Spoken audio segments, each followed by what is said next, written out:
is up, everybody? It's your boy Travis, aka Matsu here, and today I'm bringing you part 5 of my comprehensive set 5 review guide. And today I'm going to be talking about Kendo RAPPA. I think Kendo RAPPA is actually one of the best characters in the set, if not the best character in the set. The amount of stuff he gets to do is very strong. But before we talk about that, make sure you guys go like, comment, share, subscribe, check out my Patreon, check out my link tree, LinkedIn, and go check out PPG for all of your singles and sealed product needs. Anyways, let's get right into it. So Kendo RAPPA is a 6-hander with 28 health, evil fire order. Response: destroy one foundation after you make a check to play or block with an attack. That check gets +2. Okay. Response: once per turn, discard one card after your non-throw punch attack deals damage. You may play it from your card pool as your next form. Okay? This character is insane. And here's why. Not only does he have release on his face, which is one of the best defensive tools in the game for when he blocks with attacks, that also applies for when he's playing them to kill you with. So this guy's crazy. And then whenever he touches you with a non-throw punch, he gets to play it from his card pool as his next form, which is very, very strong. Not even just including his kit, the amount of punches that he has on order and on evil that he can play to great success are, there are a lot of them. Quite a few of them. I think this guy is definitely going to see competitive play. We will see this guy everywhere. I think he's one of the best characters in this set by far. But let's get into his kit. So first we have his ultra rare Bullet Punches, which is a 4 diff, 2i for 4 with a 2 check, 1 mid block echo, meaning after this attack resolves, you can discard a momentum to play it from your card pool again, and you still have to make the check for it. And then Punch. Enhance. This attack gives +1 speed and +1 damage for each copy of Bullet Punches you have played this turn. And then Enhance. If this attack was played from anywhere other than your hand, add one other punch from your card pool to your momentum. So basically, whenever you use RAPPA's response to play this from your card pool, or you use the echo on it, you can add another punch from your card pool to your momentum. And then this card just scales really well with itself. The first time you play it, it's a 3 high for 5. The second time you play it, it's a 4 high for 6. If you play it any more than that, it just keeps going up and up and up, and eventually these things just get massive. I think this card's definitely going to see competitive play, simply due to the fact that it nets you a free momentum in a bunch of characters. So like Overall can play this to add a punch to momentum. Shin Nemato can play this to add a punch from momentum. Like, just a lot of things. And then like anyone can use it for the echo cost to put another punch into their momentum. So that's pretty good. On the next one, we have Haymaker, but not of the back alley variant. So it's a 5 diff, 4 mid for 5 with a 2 mid block and a 3 check.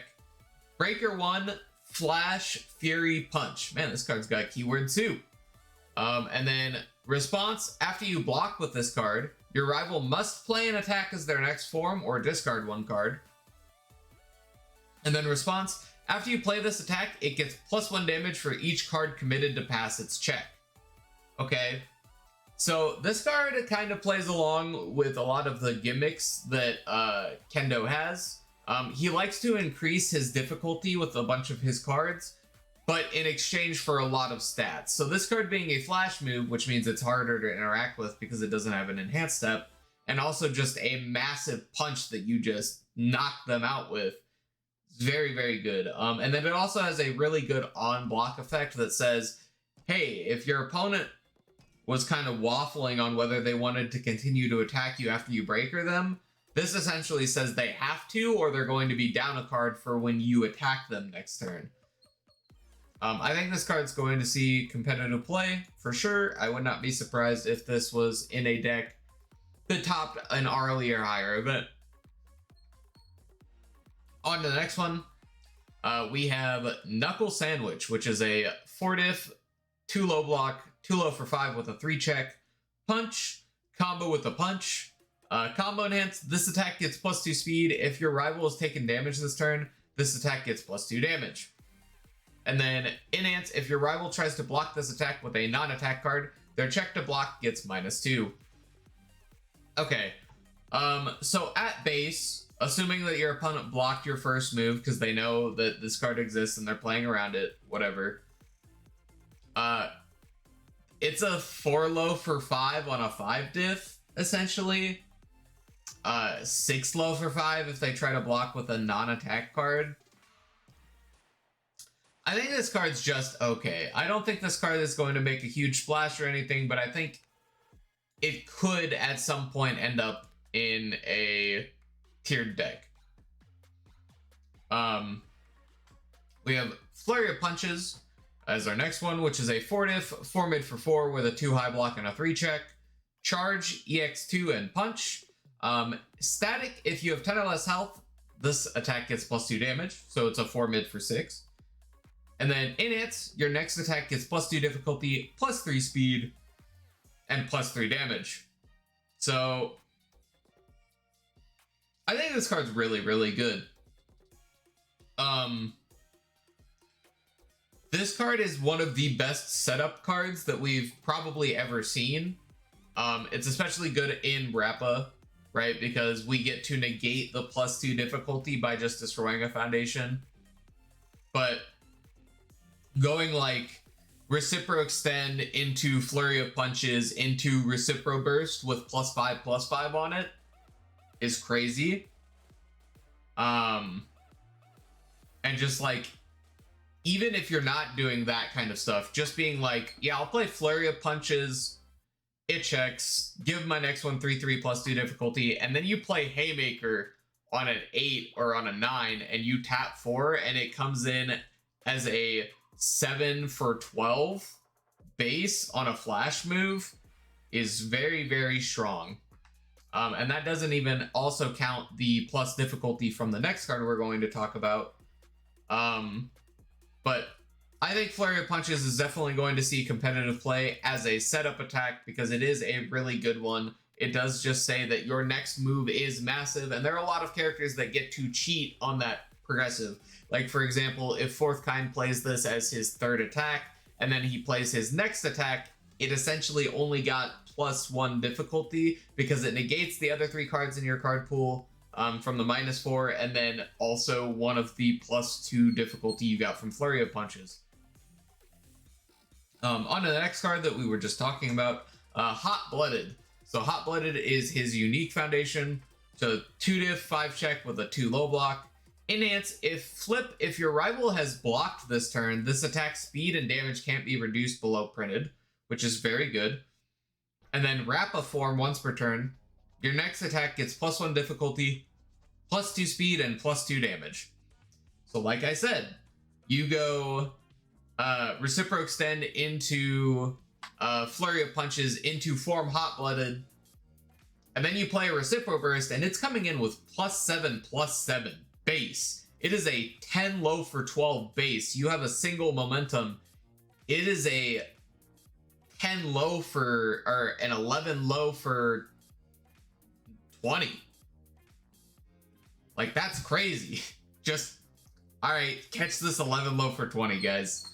This card's very, very good. And also, if they blocked any of your other pokes that came before it, you just say, by the way, this can't be reduced below printed, so no plus ultra, no evade and copy, no speed resets, no damage resets. Like, this card's just crazy. This card's going to see competitive play, but probably only in RAPPA, specifically just because it has that form, give +2/+2.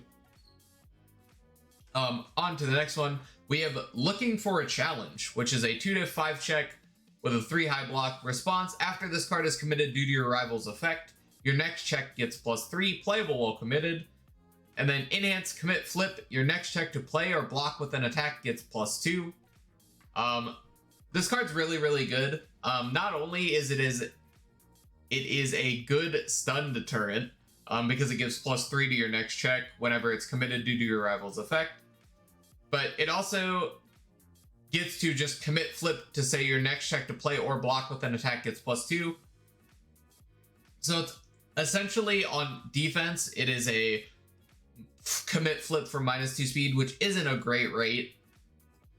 But on offense, it's commit flip to give +2 to your next check to play an attack, which is essentially +1 to your check. But in RAPPA, it's essentially +4 to your check, or rather +3 to your check, I should say, because you committed a foundation. But you get to blow up the foundation that you committed to give an additional +2, and essentially you pass that attack. Like, unless you check really bad and it's like late in your string, you just pass that attack. So this card's very, very good. I think this card's definitely going to see a good amount of competitive play, especially on these symbols where you're trying to get like decently aggressive. Like the fire symbol's trying to get pretty aggressive.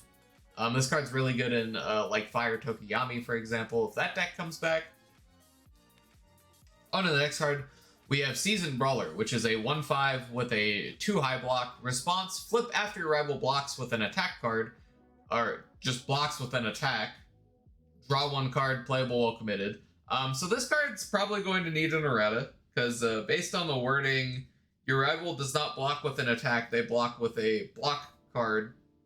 So it would have to say attack card. Unless I'm wrong. I could be wrong. But this card is pretty good. It's just a generic spam that replaces itself later on into the game when your opponent does a specific thing. I think there are a lot of decks that are just pretty okay with having this. For example, Order and Fire are pretty okay with having another copy of Calling for backup, essentially, or another 4 copies, I should say. And then Evil just loves to draw cards. So I definitely think this card's going to see competitive play at some point. On to the next one, we have Lust for Battle, which is a 1 diff 5 check with a 3 mid block. Response, remove after this card enters your discard pile during the combat phase. Your rival's next check gets -1. Failing that check does not end the combat phase. Okay, I don't actually think this card's that good.